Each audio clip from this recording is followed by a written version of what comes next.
Hello, I'm here at ISE Day 2 with Dave from Interspace Industries. How are you doing today? Very well, thank you. It's been a great show. Very good, very good. Good second day. Great. So could you tell me more about the company? So the company is just come to 28 years old. We specialise in providing products for the live events industry, for corporate events. We do something for musicals, but for music festivals and stuff like that. But really, we're looking at corporate events with people running PowerPoint, and we provide what people are known as being clickers, if you want, really, to run their PowerPoint presentations. We've also got, as you can see behind us, we've got some clocks there as well, so we can tell people when they've got how much time they've got left for their presentation, and when they've got to finish, so they can run their presentation to time. And some audio interfacing to make sure they can get a clean sound out from their computers and their phones or whatever into the PA system and make sure it's a good clean sound for them.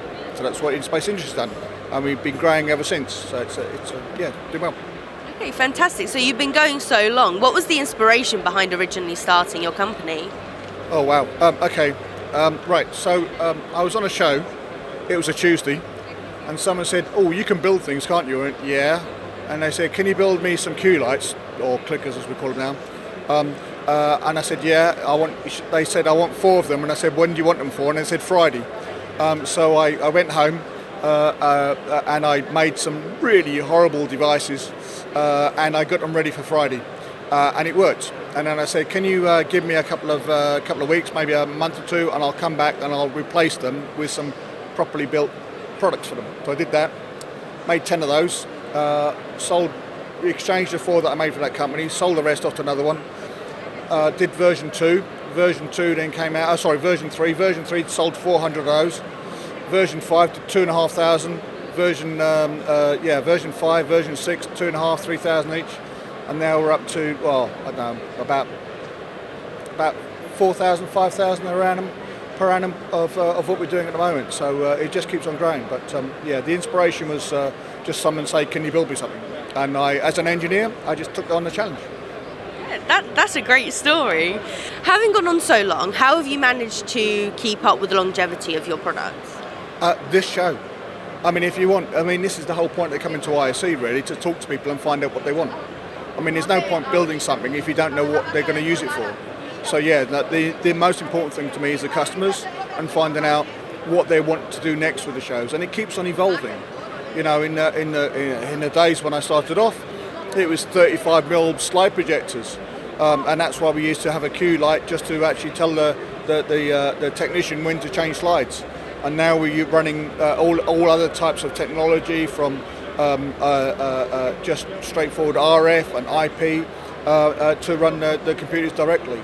So and what people want out of it, it keeps on changing. I wouldn't say year by year, but every 3 or 4 years, the idea behind it has to change slightly, and you have to change what you're building to fit in with that. Yeah, definitely. So what would you say have been some of the highlights in running your company? Highlights? No sleep. I don't know. I know this is going to sound really weird, but I was hearing somebody speaking to my colleague over here earlier on, and all they did is come on a stand and just say, "We love your products. They've saved us so many times." And I think that's probably what it drives me, really, more than anything else. And it's great to hear that feedback from people. I want products to last. I want the customer to feel that they believe in the product, and I want the customer to almost be our salesperson for the products. And we've been quite good at that for the last few years, and I hope it continues, really. But yeah, it's what the responses we get from customers more than anything else. That's what drives me more than anything else. Yeah. Knowing that what you're providing is what customers want is always a great feeling. It is an amazing feeling. Yeah, it really is. And some of the feedback we get for this is great. But the reliability has always been paramount. It's got to be built so it's bomb-proof, really. That's what I try and do with these products. That's why they're always they're always made the way they are made. And I try to make sure we carry on with that. So we have people today saying they've got products on there that they've been using. And of course, they've been using it for 10 or 12 years. And I'm saying, it's 10 or 12 years old, you should have to change it. And said, well, we don't want to change it yet because it's still working. Well, that's a good response. You know, I can't argue with that, and that's what the customer should be doing. But they see the new stuff, and when that product finally gives up or they can't use it anymore, well, then they know where they can come and get it. I mean, it's been great, really. I can't change what people want. I can only give them what they need. You know, that's what it ends up being, and it's great fun. It's great fun. Definitely. So how do you ensure quality in your products? How do I ensure quality in the product? I suppose that one of the first things with ensuring quality is trying to adhere to things like the CE mark.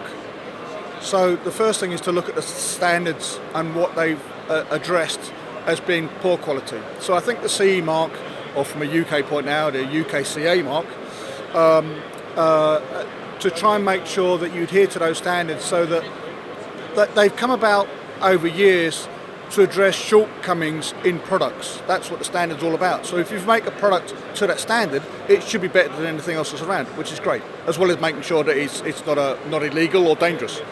From a quality point of view, the quality really is about development and revisions of that product. So a lot of these devices here, in their development time, can take 3 months, 6 months, maybe, well, in some of these cases about 2 or 3 years, to be perfectly honest. And you're looking at what you can do to improve the product, and you keep on stressing it and finding out what makes it stay alive. And if you can't kill it, as I try to, then it must be a good product. And then from our internal house, then from each action that goes on when we're manufacturing, because we manufacture in-house, it goes through some sort of quality assurance as well to make sure we tick off each time that something's been done correctly and move forward to the next process. So all the quality we do is in-house anyway, so we make sure that right, even at the very end, when we actually send it out the door, it has a quality assurance that goes with it all. Well, that's fantastic. So how are you finding ISE this year? You said you've been before. How is it comparing? I've been doing this, except for the first year, I've been doing it ever since. I've been doing it for 19 years. This has been a brilliant year. It's probably on a par. Today's probably on a par that it was last year, but it just keeps on growing, and it's a great environment for people like me, like the manufacturers, to get in contact with the customers and find out what they need. Yeah, it's a good show.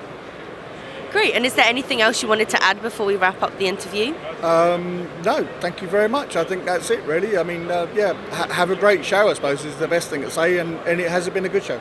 Amazing. Well, you have a great show too. Thank you so much for taking part today. Thank you very much. Thank you very much.